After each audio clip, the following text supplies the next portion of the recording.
जय माता दी। अर्थ न्यूज़ के सत्संग में मैं शिवांग सत्यगुप्ता चर्चा करूंगा जो जापान में डेवलपमेंट हुई मोदी जी के जाने के बाद।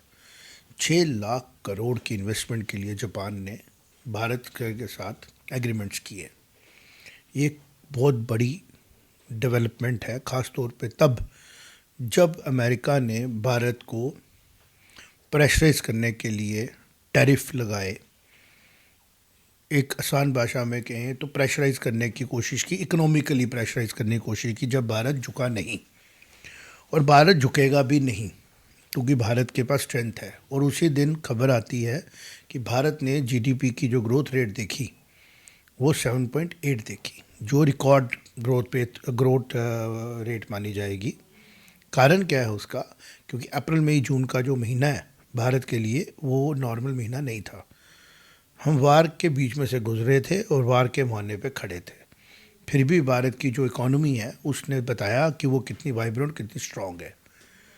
और उसके बाद डेवलपमेंट होती है, जापान जाया जाता है और अभी चाइना भी हमारे प्राइम मिनिस्टर जाएंगे। फॉरेन पॉलिसी की बात करें, डिप्लोमेसी की बात करें, सब जगह से भारत के लिए अच्छी खबरें आ रही हैं। एज अ पॉलिटिकल आइडेंटिटी बड़ी अच्छी खबरें आ रही हैं। हाँ, बुरी खबरें थी, इन्वायरमेंटल का जो कैटास्ट्रॉफिक बिहेवियर देखा गया उसके ऊपर भी बात करनी ज़रूरी है। स्टार्ट करता हूँ। जो इन्वायरमेंट के प्रॉब्लम्स देखने को मिले, ये एक ग्लोबल फिनोमिना है। हम इसको भारत के साथ जोड़ नहीं सकते। भारत कार्बन को बहुत कम इमिट करता है ग्लोबली। जब हम उसको देखते हैं, भारत की इंडस्ट्री, भारत की पॉपुलेशन से उतना कार्बन फुटप्रिंट ग्लोबली नहीं बढ़ता है जितना कि बाकी डेवलप्ड कंट्रियों की तरफ से बढ़ता है। और जो भारत की सिविलाइजेशन है वो भी पेड़ों को देवी देवताओं की तरह मानती है, पहाड़ों को भी मानती है। लेकिन इन सब के बीच में समझने वाली बात यह है कि हमारे स्वामी जी से बात हो रही थी, उनकी गाइडेंस से हम चलते हैं। उन्होंने कहा कि पहाड़ पूजनीय हैं भारतीय संस्कृति में। भगवान श्री कृष्ण ने गोवर्धन पूजा की बात की। गोवर्धन पर्वत के उन्होंने अपनी उंगली पे उठाया और एक सिंबोलिज्म बताया कि आप पर्वत की पूजा करें। और जो हमारे संत समाज है, तपस्या करने वाले लोग हैं, वो पहाड़ों में जाके एकांत में तपस्या करते हैं। लेकिन जब उन यात्राओं को जो की जाती थी अपनी पूजा पाठ के लिए, अपनी स्पिरिचुअलिटी को बढ़ाने के लिए, एक एंगल दिए जाने की कोशिश की गई टूरिज़्म के नाम पे, और फिर एनवायरनमेंट के साथ छेड़छाड़ भी ज़्यादा लेवल पे हुई। और बड़ी चीज़ है कि माँ जगदम्बा आदिशक्ति श्री माता वैष्णो देवी जी जो हैं वो हमारे पौराणिक कथाओं के मुताबिक वहाँ तपस्या कर रहे हैं। तो एक नेचुरल गुफा के साथ 4 गुफाएं हैं, क्योंकि ज़्यादा लोग पहुँच रहे हैं। क्या ज़्यादा लोग भक्ति के लिए पहुँच रहे हैं या वो इस जगह को एक पिकनिक स्पॉट या एक टूरिज़म स्पॉट की तरह लेते हैं? हमें समझना पड़ेगा भारतीय सभ्यता को अच्छे से कि अगर हम खजियार जाते हैं, वहाँ में भी देवी देवताओं की जगहें हैं और उन जगहों की पूजाएं वैसी होती हैं। खजियार जो लोग गए हैं वो देखेंगे सेंटर में एक साइड में मंदिर है।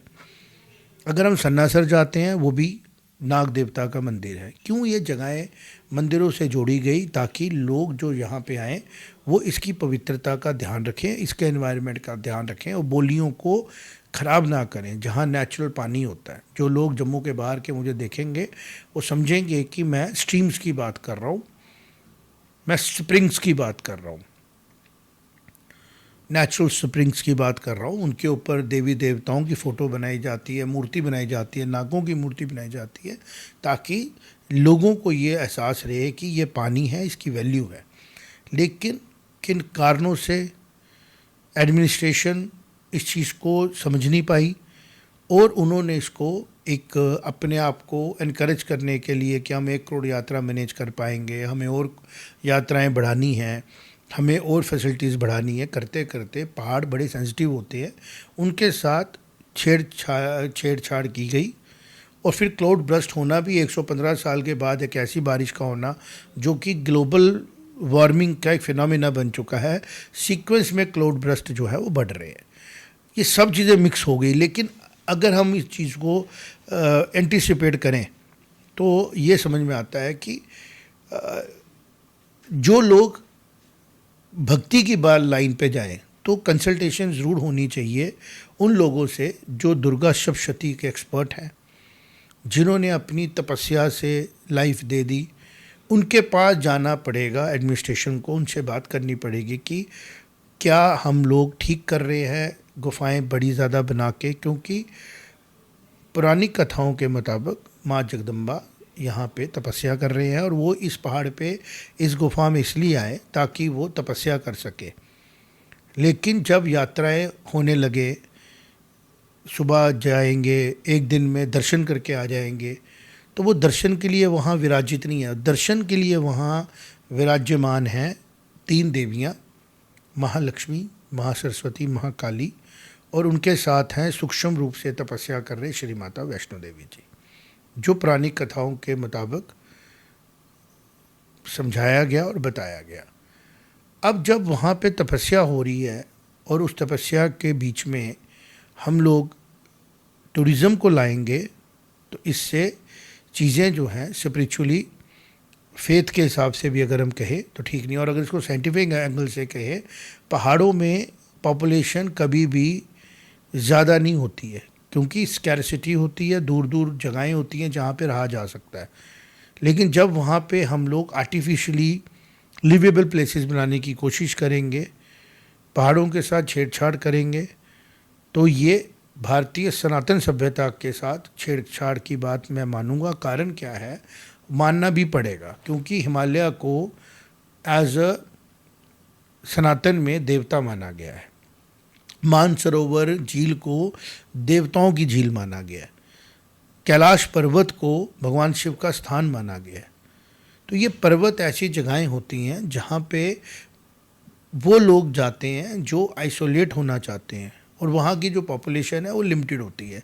लेकिन जब हम उधर एज अ टूरिज़्म स्पॉट के तौर पे जाना शुरू हो जाएंगे, वहाँ पे इंफ्रास्ट्रक्चर बनाएंगे, आर्टिफिशियल वहाँ पे चीज़ें बनाएंगे, वहाँ पेड़ कटेंगे और प्लेन्स में फॉरेस्टेशन की बात करेंगे, तो पेड़ का कटना और पहाड़ों के साथ ज़्यादा छेड़छाड़ करना भी इसका एक कारण है, जिसके लिए हमें डिनाई नहीं कर सकते। इसका एक बीच का रास्ता निकालना है, क्योंकि बॉर्डर एरियाज़ भी होते हैं, वहाँ तक रोड्स भी पहुँचानी है। लेकिन जब हम किसी यात्रा को एक बिज़नेस का सोर्स मान के चलेंगे, एक ईश्वर के अबोर्ड को, एक ऐसी जगह को जहाँ पे एक तपस्या के तौर पे जाना है, वहाँ पे हम उसको एज ए एंटरटेनमेंट के तौर पे जाएंगे, तो उसके कुछ डिसिप्लिन्स होते हैं, कुछ मान्यताएं होती हैं, कुछ उसकी मर्यादा होती है, जो ब्रीच होने से एक्चुअल में साइंटिफिक ही है, चीज़ें डिस्टर्ब होती हैं। तो पहाड़ों को लेके जो इम्पोर्टेंस सनातन सभ्यता में कही गई, वो उसको कहीं ना कहीं जाने अनजाने में से ही ब्रीच किया गया। अब बात करेंगे कि कैसे भारत जियोपॉलिटिकली अपनी सभ्यता पे चलते हुए स्टेबलाइज कर पा रहा है खुद को। एक नैरेटिव वॉर चल पड़ी है, यूट्यूब पे जाएं, सोशल मीडिया पे जाएं, कुछ बड़े बड़े जो सेलिब्रेटेड जर्नलिस्ट थे उनका ट्रुथ देख के दुख हो रहा है कि जब हम कॉलेज यूनिवर्सिटी में थे हम उनको फॉलो करते थे कि ये लोग तो बड़े ही ट्रुथफुल जर्नलिस्ट हैं, लेकिन आज पता लग रहा है वो ट्रुथफुल जर्नलिस्ट नहीं थे, वो नैरेटिव वॉर चलाने वाले जर्नलिस्ट थे। आज वो एक्सपोज हो गए, वो भारत के खिलाफ ही बात कर रहे हैं। डूब जाएगा भारत का कॉरपोरेट, टैरिफ के बाद ख़त्म हो जाएंगी कंपनियाँ। और जैसे आया जापान यहाँ पे 6 लाख करोड़ की इन्वेस्टमेंट करेगा, जवाब ही नहीं आ रहा है। मोदी जी रिज़ाइन दे रहे हैं, इतनी अच्छी लीडरशिप तुम्हें मिली कंसिस्टेंसी के साथ, स्टेबल पार्लियामेंट तुम्हें मिल रही है, भारत ग्रो कर रहा है, आप कह रहे हो जी भारत डूब जाएगा। तो उसके ऊपर बात करने की कोशिश कर रहा हूँ।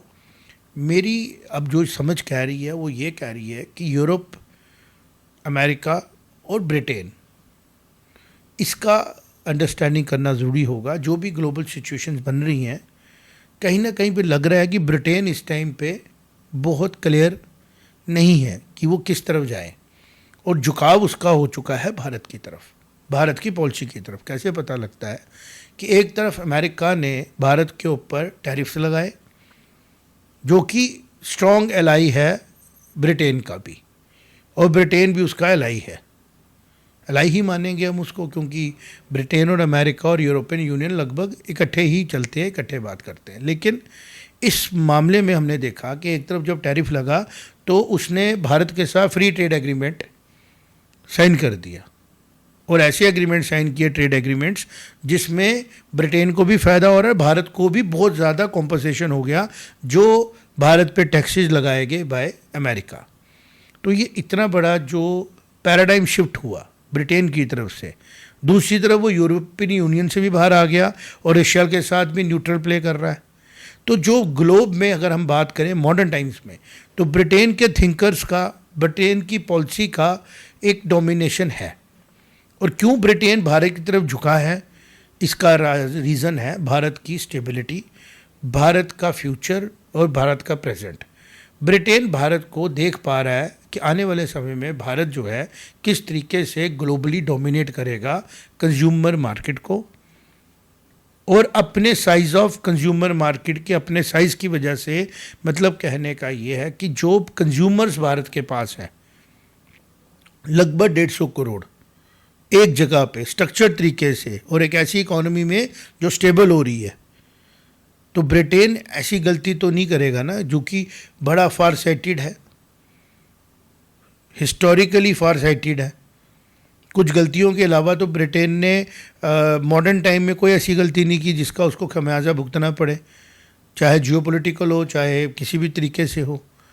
तो अमेरिका इस टाइम पे अपने आप को लेके कंफ्यूज लग रहा है, बाकी पूरा ग्लोब जो है वो स्ट्रीमलाइन हो रहा है। अब ये ही एक डर है कि अमेरिका अपने आप को स्टेबल करने के लिए कहीं पे कुछ मिसएडवेंचर ना करे, और वो शायद ना करे, क्योंकि जब ब्रिटेन जैसी कंट्री डोमिनेट कर रही है और ब्रिटेन जैसी कंट्री भारत की तरफ झुक रही है, रशिया ऑलरेडी भारत के साथ लड़ाई कर रहा है, और ये भी हमें पता है कि ब्रिटेन के अंदर रशियंस इन्वेस्टमेंट्स बहुत ज़्यादा हैं। रशिया के जो बड़े रिच कॉरपोरेट हाउसेस हैं उनकी हैवी इन्वेस्टमेंट है ब्रिटेन में, और ब्रिटेन भी इस चीज़ को समझता है। तो कहीं ना कहीं पे भारत अपने कॉरपोरेट हाउसेस की वजह से, अपनी इंटरनल स्ट्रेंथ की वजह से, अपनी एक्चुअल स्टेबिलिटी की वजह से, पॉलिटिकल स्टेबिलिटी की वजह से, सिविलाइजेशनल स्टेबिलिटी की वजह से, और अपने थॉट प्रोसेस जो भारत ने अपने आप को अब भारतीय सभ्यता के साथ चलाना शुरू कर दिया है, ब्रिटेन अलाई करना चाहता है और करेगा।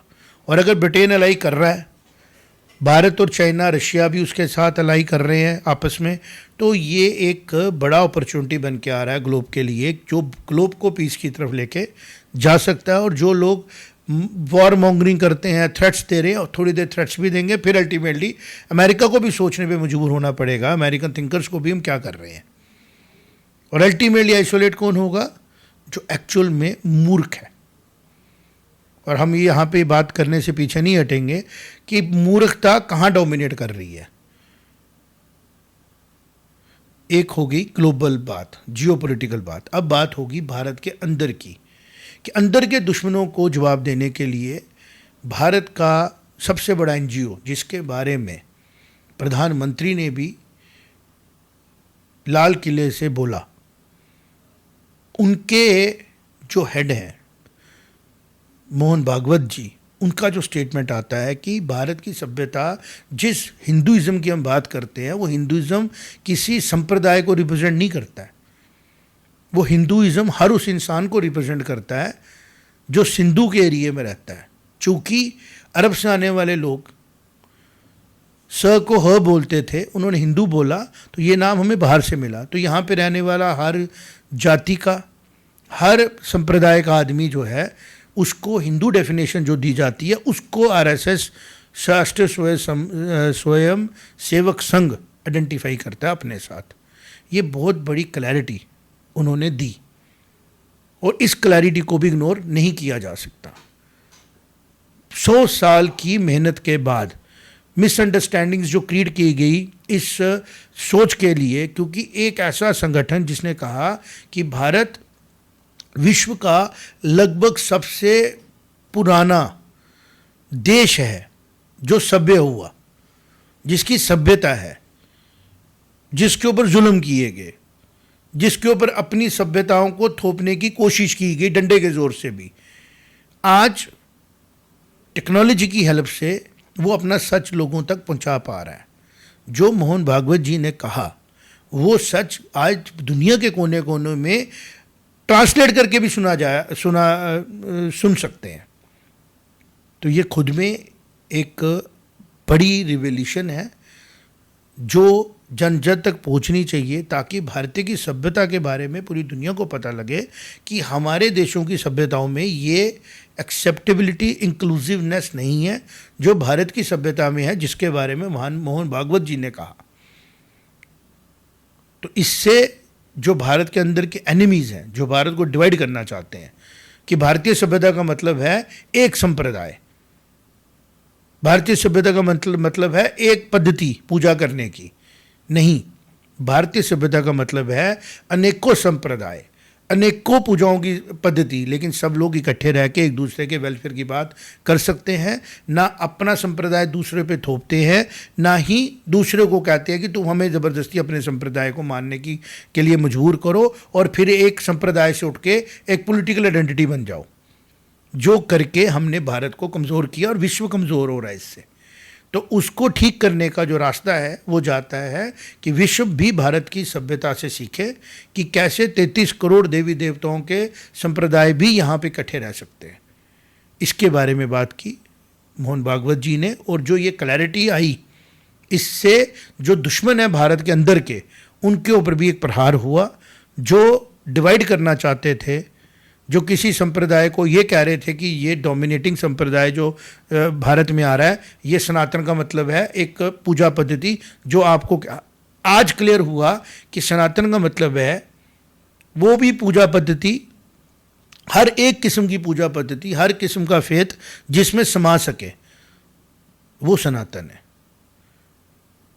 तो ये दोनों जो डेवलपमेंट्स हुई, जिन डेवलपमेंट्स की वजह से आज मैंने कोशिश की कि ये सिंपल तरीके से लोगों तक पहुंचाऊं अर्थ न्यूज़ से, तो मैंने ये आप तक पहुंचाया कि भारत के जो NGO, जिसके बारे में प्रधानमंत्री जी ने कहा 100 साल पुरानी NGO जो भारत की सभ्यता के लिए जूझ रही थी, वो अपने मकसद में कामयाब होती दिख रही है। और मोहन भागवत जी की जो स्टेटमेंट इंक्लूसिवनेस की, सब संप्रदायों को हिंदू कहने की, चूँकि जो संप्रदाय यहाँ पे रहते थे उनको बाहर से आने वाले लोगों ने हिंदू कहा, उस हिंदुज़म की जब बात की तो चीज़ें क्लियर हो गई। अब कोई भी जो दुश्मन भारत के अंदर है, चाहे वो वामपंथी है, चाहे वो भारत को नहीं पसंद करने वाले लोग हैं, उनके पास कोई बात नहीं रही करने वाली। अब वो इधर उधर की बातें करेंगे, लेकिन जनता जो है वो सुन रही है, समझ रही है। हिंदू भी समझ रहा है कि मैं कौन सा हिंदू हूँ, मेरी पूजा पद्धति क्या है। मुस्लिम भी समझ रहा है कि मैं बेशक मुस्लिम हूँ, मैं इस्लाम को फॉलो करता हूँ, लेकिन मैं भारत का मुसलमान हूँ, तो मेरी एक सभ्यता की पहचान भी है। सिख तो ऑलरेडी इसी धरती से आए हुए, इसी धरती से चले हुए लोग हैं, वो भी समझते हैं। क्रिश्चियनिटी भी समझेगी, जो क्रिश्चियन भारत के क्रिश्चियंस हैं, कि बेशक हमारी पूजा पद्धति जो है वो क्राइस्ट को मानने की है, उनकी रिचुअल्स फॉलो करने के लिए, लेकिन हम भारत के क्रिश्चियंस हैं। हमारी सभ्यता की पहचान भारतीय है, और उस भारतीय सभ्यता के अंदर बाहर के लोगों ने हम सबको बोला हम हिंदू हैं। तो जो RSS को लेके या उन लोगों को लेके क्रिटिसिज्म किया जाता था, आज उनका मुंह तोड़ के रख दिया है इस एक स्टेटमेंट ने जो मोहन भागवत जी ने दिया। भारत इकट्ठा हो रहा है, सब इकट्ठे होके विकास कर रहे हैं। अब भारत के जो दुश्मन अंदर के हैं उनके ऊपर भी प्रहार करने का टाइम है। भारत सरकार को चाहिए कि जो छुपे हुए लोग हैं, किसी ने जर्नलिस्ट का मुखौटा पहना है, किसी ने जज साहब का मुखौटा पहना है, किसी ने किसी पॉलिटिकल पार्टी का मुखौटा पहना है, पैदा तो वो भारत में हुए हैं, लेकिन शायद वो भारतीय सभ्यता के साथ अलाइन नहीं करते हैं।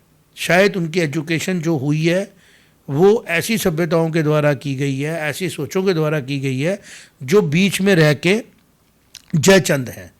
तो भारत की सरकार को चाहिए उनको बेनकाब किया जाए और भारत के दुश्मनों पे एक स्ट्रॉन्ग प्रहार किया जाए, ताकि जो आम लोगों को नुकसान देने की तरफ डिवाइसिव पॉलिटिक्स करने की कोशिश कर रहे हैं उनको भी पता लगे कि डिसिप्लिन में रहना ज़रूरी होगा।